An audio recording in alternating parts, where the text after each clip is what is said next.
ఆంధ్ర రాష్ట్ర ప్రజలందరికీ మరోసారి రంజాన్ మాసం శుభాకాంక్షలు. నిన్న ఉపవాసాలు స్టార్ట్ అయ్యాయి. మరి ఈరోజు రెండో రోజు.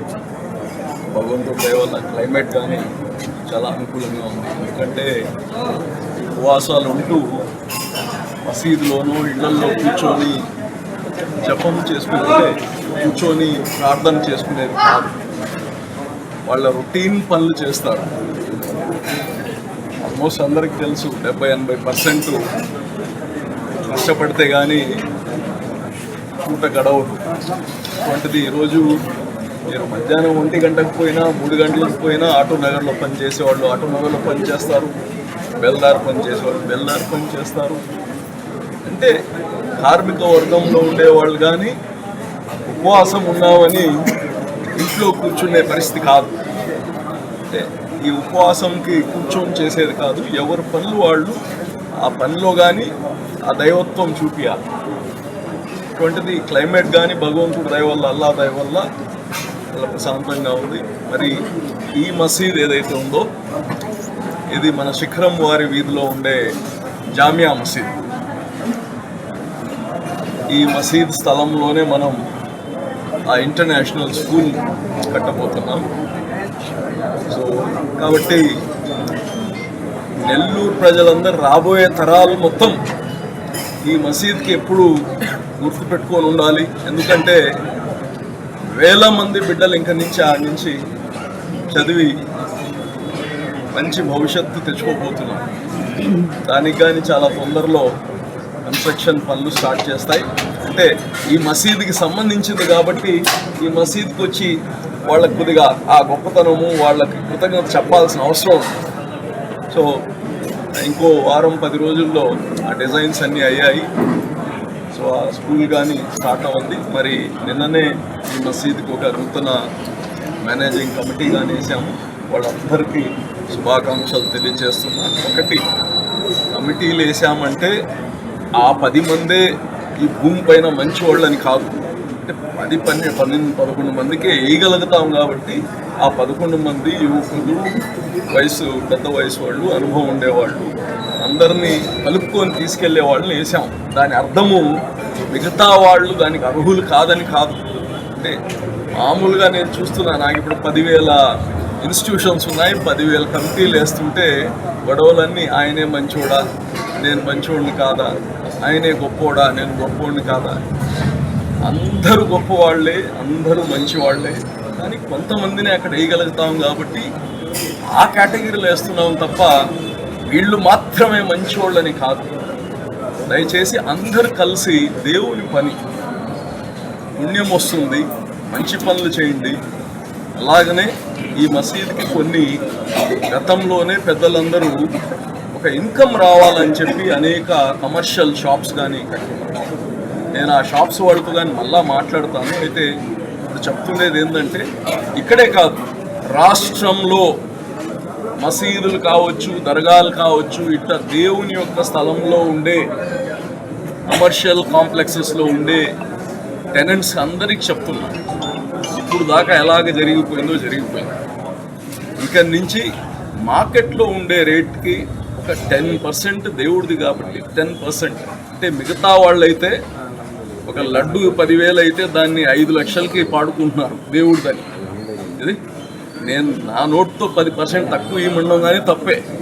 అయినా చెప్తున్నా, ఈరోజు ఎట్లుందంటే మార్కెట్లో 15,000 రెంట్ ఉంటే దేవుడిది కదా అని 1,000 రూపాయలు 2,000 ఇస్తున్నారు. తప్పు ఇది. ఎందుకంటే ఈ ఇన్స్టిట్యూషన్స్, ఈ ప్రతి ఇన్స్టిట్యూషన్ నుంచి వచ్చే ఆదాయము ఒక మసీదుకి అవసరమైన ఆదాయము. అంటే కరెంట్ బిల్లు, ఇమాం మౌజన్కి ఆ బేసిక్ మెయింటెనెన్స్ పోతే ఇంకా 10 మంది పేద బిడ్డలకు సహాయపడేటట్టు ఉండాలి ప్రతి ఇన్స్టిట్యూషన్. అది పోయి మసీదుకి కరెంట్ బిల్లు ఇవ్వండి అని అడుక్కోవాల్సిన పరిస్థితి తెచ్చారు. ఇది తప్పు. ఇది దేవుని ఆస్తుల్లో ఉంటూ మార్కెట్లో ఉండే రేట్ ఇవ్వడానికి ఏంటండి? నేను ప్రతి ముస్లిం చెప్తున్నా, అందరు అనుకుంటారు మా ముస్లిమే కదా ఉంటున్నాడని. ముస్లిం వ్యాపారం బాగా చేసుకోవాలి కానీ అద్దె తగ్గించి కాదు ఆయన బాగుపడాల్సింది. అద్దె 10,000 ఉంటే 1,000 రూపాయలు ఇచ్చి కాదు ఆయన జీవితం బాగుపడాల్సింది. వ్యాపారం బ్రహ్మాండంగా చేసి బాగుపడాలి. రాష్ట్రంలో ఉండే ప్రతి ముస్లిం సోదరుడికి చెప్తున్నా నేను, ఇంక నుంచి ప్రతి మసీదు, ప్రతి దర్గా కానీ వాళ్ళ యొక్క అవసరాలు పోను సమాజంలో ఉండే పేద బిడ్డలకి చదువుకో, లేదా ఆడబిడ్డల పెళ్లిళ్ళకో, లేదా మెడికల్కో, దేనికో ఒకదానికి ఉపయోగపడేటట్టు ఉండాలని కానీ చెప్తున్నా. దానిపైన అయితే నేను చాలా గట్టిగా ఉంటున్నాను. ఎవరు దాన్ని అన్యంగా భావించవద్దు.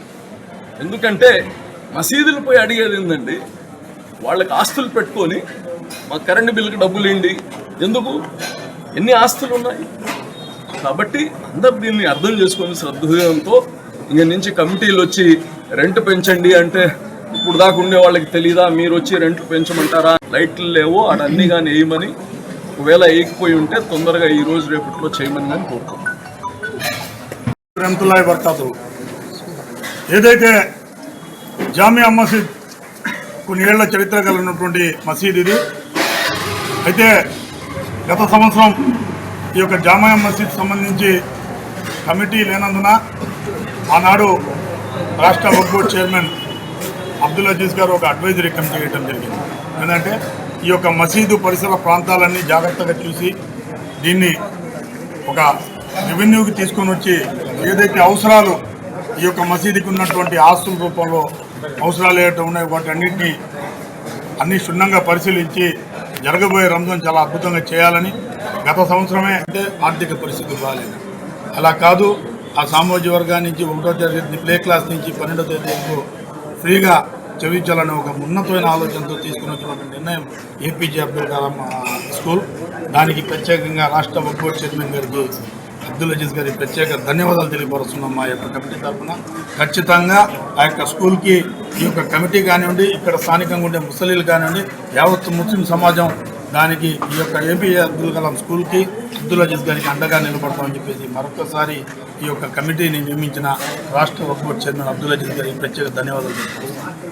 ఈరోజు మన చిన్న బజార్లో ఉన్న పోస్ట్ ఆఫీస్ పక్కన ఉన్న జామియా మసీద్కి రంజాన్ ఉపవాసం సందర్భంగా 2వ రోజున రంజాన్ ఉపవాసం సందర్భంగా ఇఫ్తార్ విందుకి ముఖ్య అతిథులుగా జామియా కమిటీ తరఫున మనం అందరం కలిసి రాష్ట్ర వక్ఫ్ బోర్డ్ చైర్మన్ అజీజ్ భాయ్ గారిని ఆహ్వానించడం జరిగింది.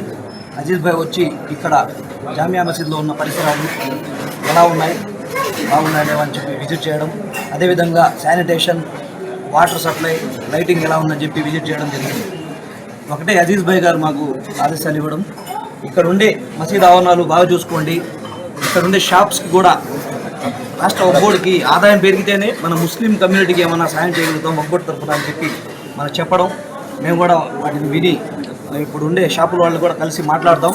ఆ షాపుల వాళ్ళు కూడా మేము రిక్వెస్ట్ చేసేది ఒకటే, వాళ్ళు కూడా బయట ఇచ్చే రేట్ల కన్నా కొంచెం తక్కువైనా ఇవ్వండి, మరీ తక్కువ కాకుండా ఇవ్వాల్సిందిగా వాళ్ళు కూడా రిక్వెస్ట్ చేస్తున్నాం.